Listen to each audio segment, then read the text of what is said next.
everyone kind of approaches key poses differently. But for me, key poses come in when something important happens. And I typically break my key poses into two categories. So I have what I normally call key poses, which I'm going to go over in a little bit. But before that, another type of key pose that I look for are the storytelling poses, which is a form of key pose, but a little bit more specific. Storytelling poses, or a lot of people call them golden poses. They're the most important poses. Yeah, exactly, Catherine. There you go. Appeal does not mean that it looks good. It's just interesting to look at. For example, the Frankenstein monster is appealing. He's interesting to look at. If you watch any horror movie, the creatures are appealing because a good horror creature is fascinating to look at. It's either making you scared or it's creepy or whatnot, but it is appealing. Appeal does not mean pretty and handsome and beautiful. None of that. No, you can have, like, for example, Quasimodo from Hunchback of Notre Dame, if you've seen that cartoon. He is super appealing. Is he traditionally pretty? No. But he has so much appeal to him, you can't help but like him. Appeal does not go with looks. Appeal just goes by the audience having a specific reaction to what you're showing them. So, the first thing I look at when I'm looking at reference and figuring out poses is my storytelling or golden poses. These are the poses that need to be in there for the story to read. If I was to show this at the most minimal to my director or to my supervising animator, what is going to be the most clear to them and make the story read with the least amount of work? Normally, this really depends on the length of the shots, but typically I aim for at least 8 to 12 golden poses at most.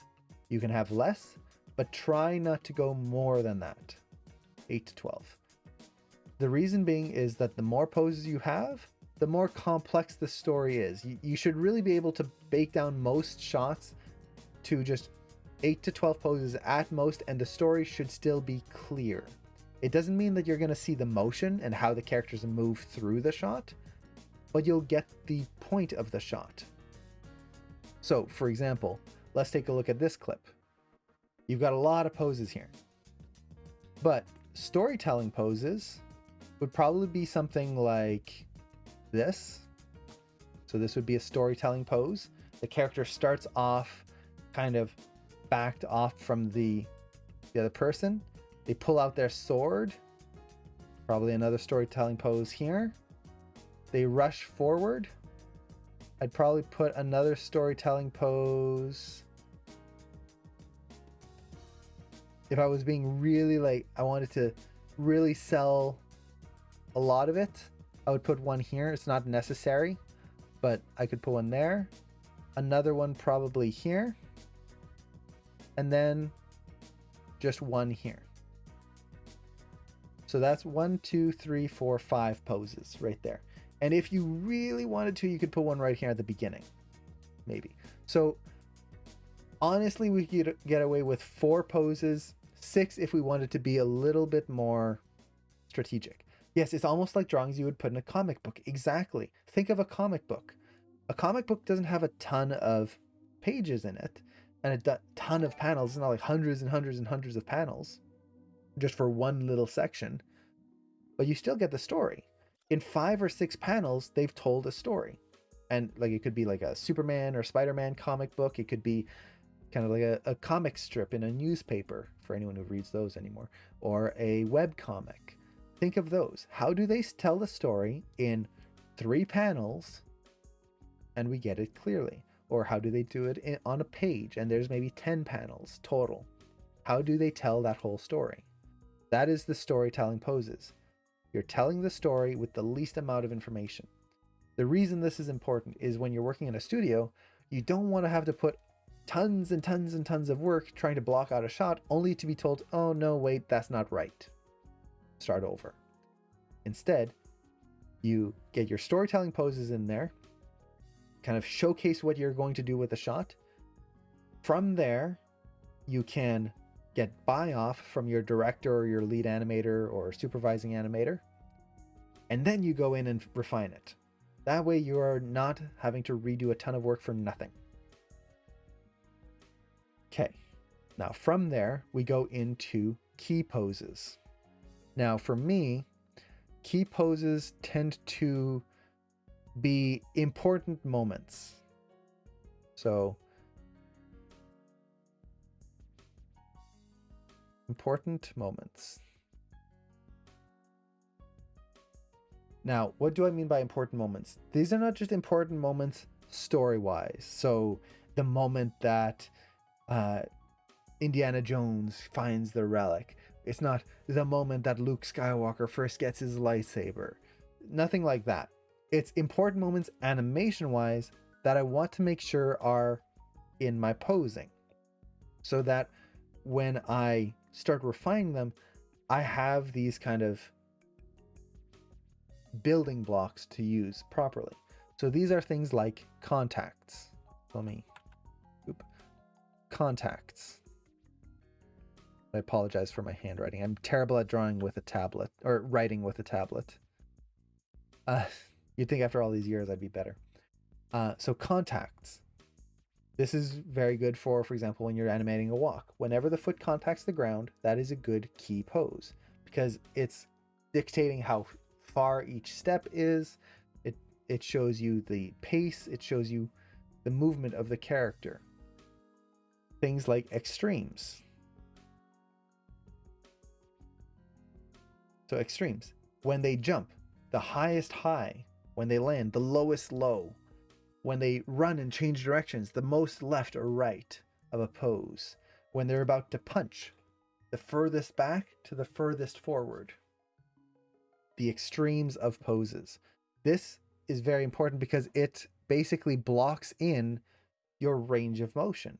You will now know how far a character will go, how high a character will go, all of these things. So these are kind of the two big things I'm looking for on key poses, are contacts, extremes, or how do I want to put this? Clarifying poses.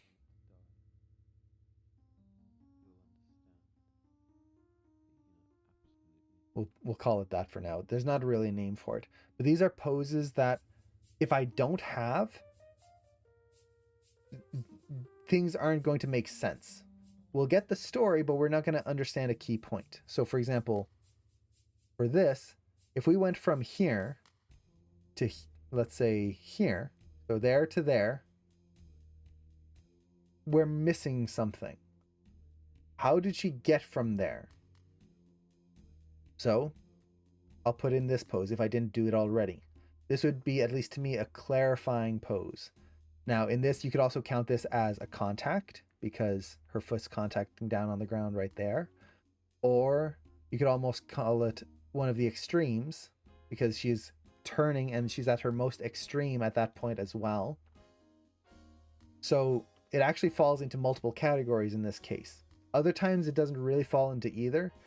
So you're going to do all your contacts, all your extreme poses, and then there's going to be a gap in the middle where it's like something's missing and it's not quite making sense. That's a clarifying pose to me. It's technically the correct term would be a breakdown, but for me, I kind of classify it more for my key poses because without it, I'm missing information. So that is the way I typically approach it. Now, this isn't always the case, but in most cases, this is the way I like to do it. From there, I'll go into my breakdowns. Breakdowns are basically poses that describe how a character moves. So your key poses will get you from point A to point B. The breakdowns will show you how they got to that point. So for example, when we go here, let's say we've got a key pose here and then here. The breakdowns will describe how does she move. Does her head move in an arc up and then go across like this? Or does she go down and over? What are the arcs? How does she shift her weight? What leads and what follows? Is it the arm that pushes forward first and then the head drags? Is it the head that leads first? Is it the chest that leads first? If we look at this, like this would be a breakdown here. We can definitely see the head leads, the sword is dragging, the elbow kind of leads a little bit as well. The body drags back. She's arcing downwards ever so slightly so that she arcs up and through. That is a breakdown. And I'll start putting those in. And then technically there is also in-betweens, which are used interchangeably. Some people call breakdowns in-betweens, other people call in-betweens breakdowns. There's a lot of terminology that gets switched around in animation. There's no like industry terms per se. I can spell. In between. So in-betweens. For me, in-betweens are Maya's poses. So this is what Maya gives me. And in-betweening is when you start going into the graph editor and adjusting what Maya has given you without adding more keys yourself. So I go storytelling poses, key poses, breakdowns. Breakdowns is where you start adding a lot of poses, potentially. And then in-betweening is when you start going into the Maya process, the graph editor process. And that cartoon is Dofus. It's actually the background on my computer. Right there. So I highly recommend it. It's beautifully animated. So let me write down the name. Dofus. And there's also Wakfu, which is similar. It's in the same world, but that's a series. Also really well animated. So you've got all of this. Now, the other thing is storytelling poses, we've got a range, 8 to 12. Key poses, there's really not an amount that I will say you have to hit or not hit. Honestly, it's really just whatever you need to hit those key moments. That's it. Sometimes you'll have less, sometimes you'll have more. So for example, if I've just got a character that's doing this, and they turn their head, there's honestly not going to be that many poses. I might even just have 2 storytelling poses. There and there, 2 storytelling poses. With a key pose, honestly, you wouldn't even need another key pose. That's all you need. So you have your 2 storytelling poses. After that, it's all breakdowns. So there, and then breakdown in the middle. You don't need more than that. So key poses are whatever you need. But the breakdowns, I break things down in a very specific way to me. This is how I like to work. It's the way that makes sense in my brain. And it basically makes it so that when I go into splines, I don't have to fight Maya nearly as much. I just go into splines and I don't have too few keys that Maya is just doing horrible, weird things, but not so many keys that I am fighting all the keys and making it a pain to polish things up. So, for example, a lot of people, when they're blocking, they will put their key poses in and then just go straight into splines. And you might have gaps between your keys that are like 12, 16 frames between. That's too much, especially for complex motions. What's going to happen is Maya is just going to start interpolating things and things are just going to slide and just, it's going to be a pain. Is that a bad thing? No. But for me, it just makes it's hard to make sure that I'm doing the stuff that I need to be doing as the animator versus Maya just doing its own thing. Now, vice versa, some people will take their shot and put a key every 2 frames, every second frame. That way they have full control. Is that a bad thing? No, because that's, in a sense, what 2D animators are doing, and it works for them. The problem is that it's so many keys that you are going to run into issues where you are constantly fighting your keys. there's just gonna be way too many to clean up certain spots, especially if a character is just kind of doing this. They're just sitting there, not doing much, and then turns their head and then holds there. You don't need a key every 2 frames. It's just too much. You're gonna be like moving a ton of keys in the graph editor. It's a pain. So the way I typically approach it is for holds. Let's kind of block this out here.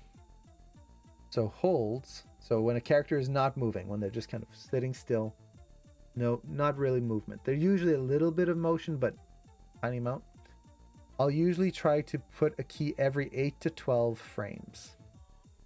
Somewhere around there. Sometimes it's more, sometimes it's less, but typically it's 8 to 12 frames. Any more than that, any more keys than that, and it just kind of gets hard to make a nice clean hold without getting little wiggles in there, and yeah, not that important. For slow motions, so motions that a character is really not moving that much, where they might be just kind of going like that, maybe, good point, and there's just this very slow motion, I'll try to put a key every like 4 to 6 frames ish, something like that. So not too much. I could even say 4 to 8, honestly, but somewhere within that range, usually more to the 4 range, but every 4 to 8 frames have a key. For normal motion, so normal is just kind of like, it's not moving really quick, it's just kind of at a leisurely pace, just normal gesturing. I'll try to have a key every 3 to 4 frames. For fast or complex motion, so fast motion is anything that's moving super quick. Complex motion is if the character is doing some really like intricate, like sliding their hand on their face, or doing something like that where they crack, I didn't want to crack that in the mic, sorry. Cracking their fingers, or there's this complex interaction or set of movements. Maybe they're doing these hand gestures, something like that. I'll try to have a key every 1 to 2 frames. Actually, just to make this clear, let's go 2 to 4 here. There we go. So this is the way I typically add my breakdowns. So this is breakdowns right here. This way I know that if I have a hold, I'm not adding way too many keys, and if I have fast complex motion, I'm not adding too few.